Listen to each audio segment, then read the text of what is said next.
Okay, so we're talking about Stillwater, right? 2021. Matt Damon, yeah, Abigail Breslin. Yep, directed by Todd McCarthy. Yeah. Tom McCarthy also did The Station Agent and Spotlight. You know, when I was a kid, I was always in trouble. I don't know why. I really wasn't a bad kid. I was just I couldn't keep my mouth shut. You know, it was my mouth every time.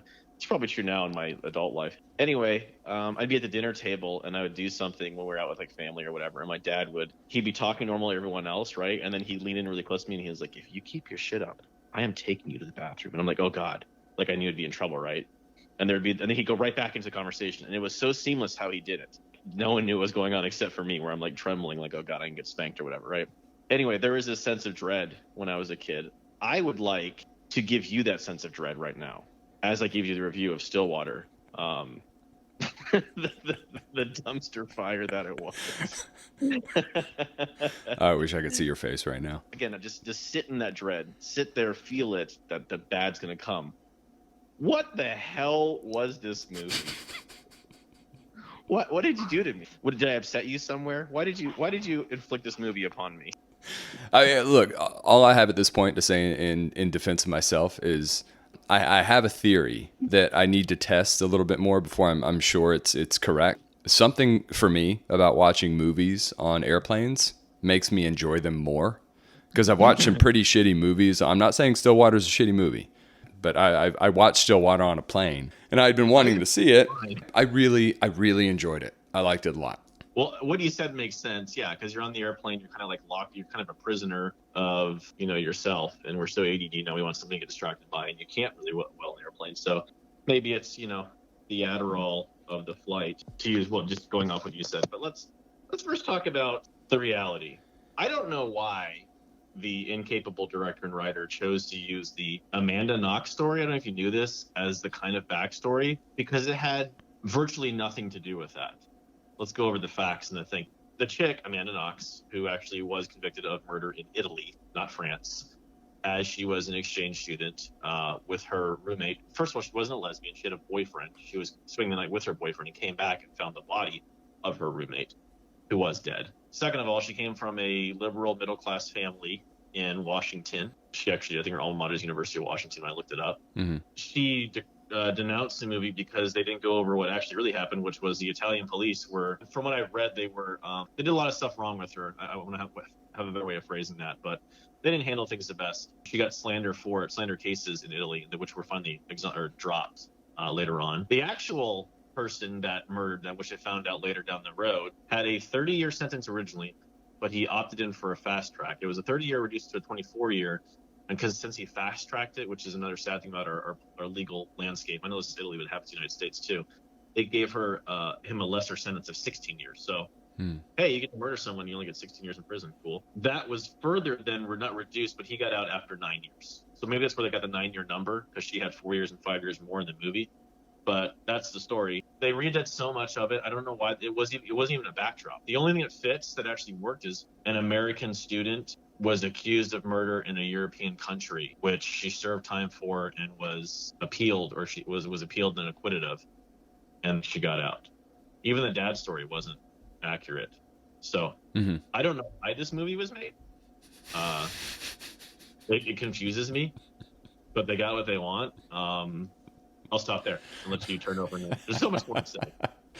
Yeah, I've read that it's loosely based on the Amanda Knox story, and I think she was, according to this article, she was upset, claiming that the movie is profiting from her life and struggle, I guess. But, I mean, look, man, I'm coming at it, from a different angle. I'm not, thinking about politics or any of the backstory or what this may be based on. I'm thinking, oh, this is a interesting situation for this character that Matt Damon's playing as a father, of a daughter who's in this situation in Europe to be caught up in. And it's kind of, I find it fascinating just to say, well, what would you do if you were in this guy's shoes? And that's pretty much it. And it fascinates me to see an Oklahoman, obviously, because, we spend a decent amount of time there, being familiar with the culture, I guess you could say, of that state and a big part of the population there. I think he just really embodied kind of that aura of a lot of guys that we've met and interacted with. Do you not agree? So by embodied, do you mean that everyone from Oklahoma, of course, has to be No. lower class, Oh, come stupid, on. No. Are you kidding me? alcoholic? Really? Hold on, Dude. let's continue. And so oppressive, they turn their kid lesbian, right? Because they're so, obstructive.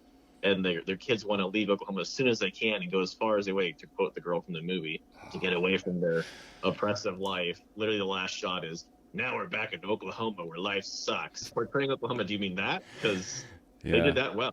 You're correct.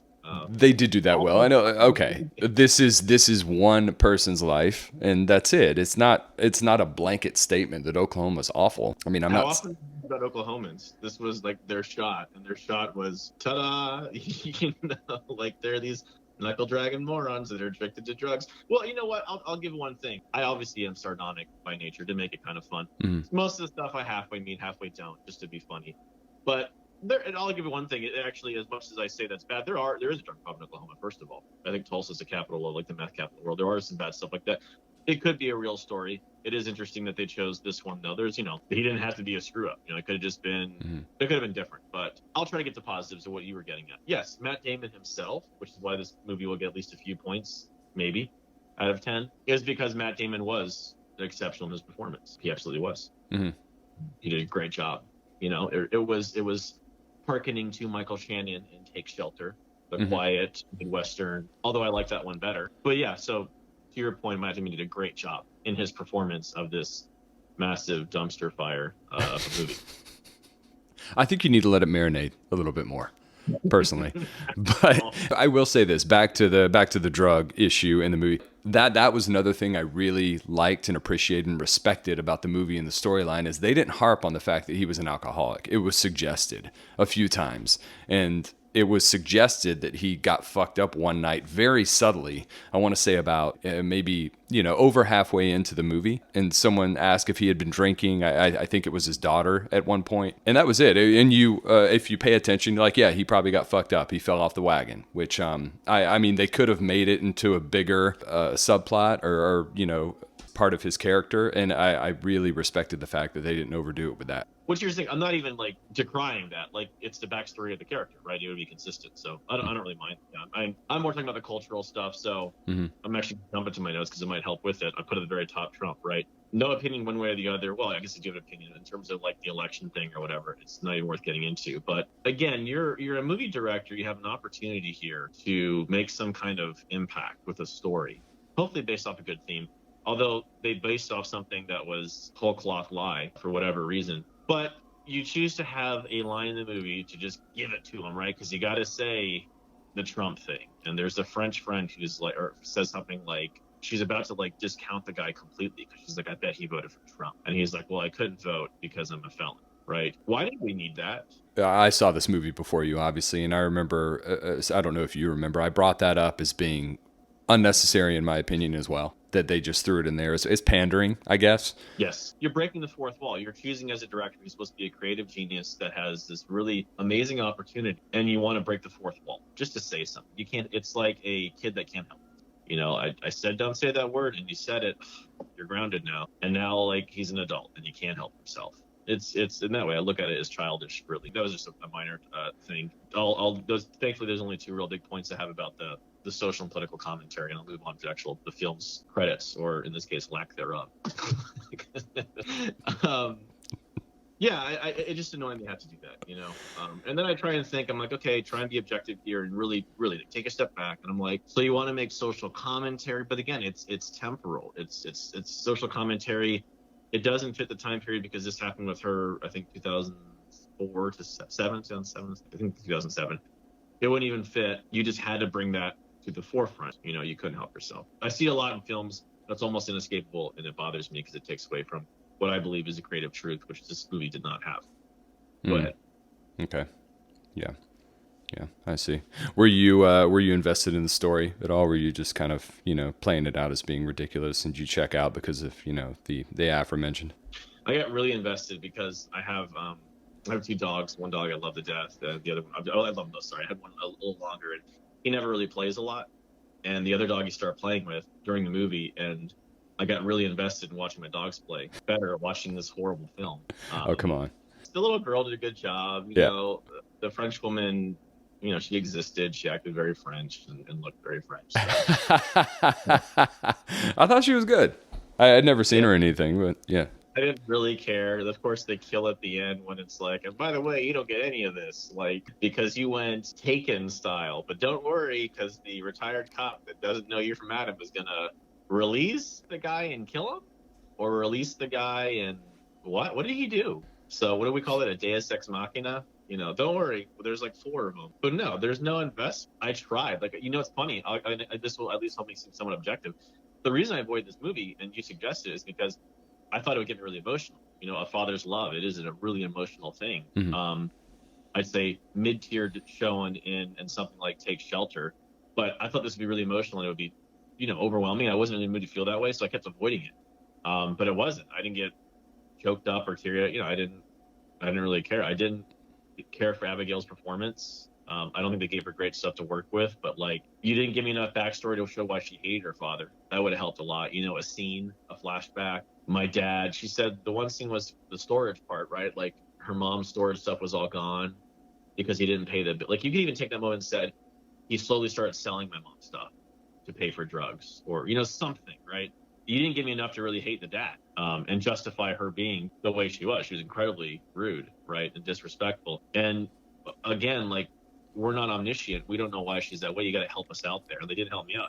From the onlooker outside in, she's just really disrespectful because he was a F up, but they don't really give you enough to tell you why. So I couldn't get vested there as an example. Yeah. But I do agree with that, especially Abigail Breslin. I thought that, I mean, for me at least, there was just a little bit left to be desired as far as her character went and her portrayal of it. And you're right, they didn't give her much to work with. And I think that is something that's overlooked a lot of times with, actors and their performances is like, you got to look at the script and look at what they're saying and what kind of scenes they're in and what they have, because they need to be given opportunities in the script and by the filmmaker to, express their creativity and their range. And I don't feel like she was given a lot either. But as far as emotion went, I mean, I found myself getting pretty emotional when he had to say bye to the kid. That got me. I feel like the little kid was fantastic and a really, really authentic performance. And you could tell that they loved one another and realized in that moment that, he was probably never going to see the child again. And that's fucking heartbreaking. I didn't think he never would. I thought like they'd come back, but no, I mean, the more I think I did get emotional and really emotional because I kept thinking, why hasn't he learned French yet? And that made me really emotional. I'm sure the words she was saying as she was, tear jerking, hugging him, he didn't understand. And that makes you want to cry. Yeah. So. Got it. Fair enough. Okay. I think that's a good point to call it. So I kind of hesitate even asking you what you want to score this. Hey, you can keep pouring, the shit on if you want. I mean, I'll sit here and listen, but you. Well, I don't think you talked enough. So again, you say more. It was me just being an asshole. So No. Well, I think that works pretty well, actually. And we've talked about this. It's kind of the nature of our our conversational relationship, which could change at some point, but that's what it is now. I mean, I don't really have anything else to add to it, besides the fact that I do stand by that I like the film, found it really entertaining and different, and just a really unique story structure and something we haven't seen yet. And I thought it was well directed. Yes, I do agree that there were certain things that were thrown in the film to kind of pander to a certain side of the political scale, but didn't bother me. One thing I don't want to do is I want pure political. I actually have notes on the actual film itself, which I want to at least give some of that, so it shows like I'm not like it's you're being leftist. So, in terms of the film, I mentioned the father-daughter relationship was unexplained. I have some notes here. The motivation with the girlfriend for the daughter was kind of strange. She was like super in love with her, even though she was, sleeping with other people. I don't know. It wasn't really well explained. It helped a little bit when you found out she was trying to get her like beat up, I guess. I didn't even get that. Like, she wanted to pay the guy to like take her out of the apartment to beat her up and not kill her. I didn't really understand that. It was really hard to follow. And then like the hanging part, like she hangs herself. I put hung really as my note. Like here's the thing. Yeah, it's horrible. She's in there for 4 years. She has a 1 day of freedom. It's enough to make her think. But let's get reality. She had 5 more years to go, right? She had half her sentence. Like, it wasn't like she actually got a 30. It wasn't like Shawshank Redemption, the scene where the guy, hangs himself. But like, she didn't have 30 more years to go. She had 5 more years. It sucks. I would not want to deal with it. I'm sure it's very tough and hard, but like, they don't give you anything in prison to make it seem like she's getting like beaten or raped or something like that. So it may suck, but she now has just given the freedom of once a month, and in 5 years she'll be out, maybe sooner, it didn't fit for me. And then I put here movie grounded. The movie seemed to be grounded in reality, right? Like, plausibility, except for the Taken scene where he like puts him in the basement and kidnaps him, and like it went from like plausible, maybe rational stuff you would do as like whatever, and I get like Taken as an exaggeration of what you would do for your daughter, right? And this one, the plot points again, the Deus Ex Machina just saves him, like, oh, don't worry, there's no one in the basement because the retired cop. It was just a really bad Deus Ex Machina point. The last one it had was the R rating. I don't know why they chose for an R rating. They would have got a bigger audience, probably because of the F bombs. Yeah, they could have gone a PG-13 rating. So yeah, anyway, dipped up. That's it. Okay, cool. Well, hey, it is what it is, man. We talked about it, and I legitimately, man, I thought you would like this, but it's maybe I'll pick better next time. I think I will. I got a good one in my back pocket. So what do you give it out of 10, bro? Matt Damon out of 10. That's what I'm giving it. Oh God, I got not trying to be humorous. No, just go for it. You've got a number in your head right now. What is it? The actual number is 4 out of 10. Okay. But I'll give it a 5. Mainly, because I'm trying to put it all back together, take a step back. And yeah, again, 5 out of 10 would be it's there. It's actually less than there. I would say a 6 or 7 for me is that hey, it's there. It's there. 5 is less than there. And it's saved because of Damon. And I'll give you to your credit, because I'm joking. I want you to feel bad. We're just suggesting movies. This is the whole point of this. He was exceptional. You're right with your eye or your instinct on that. I just thought the film itself was just a confused plot. So yeah, 5 out of 10. Okay. Yeah. All right. I'm going to give it a 6.8. Oh. 6.8. Really? Yeah. Why would you suggest? I'm not saying this like accuse it. Why would you suggest a 6.8 movie?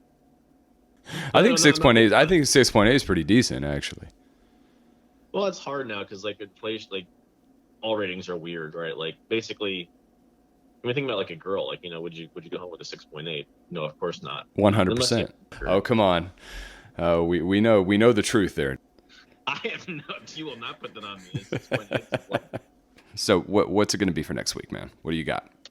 It's more like a traumatic thing I just went through. So that's what I feel closer to. It wasn't a movie, really. It was a traumatic event.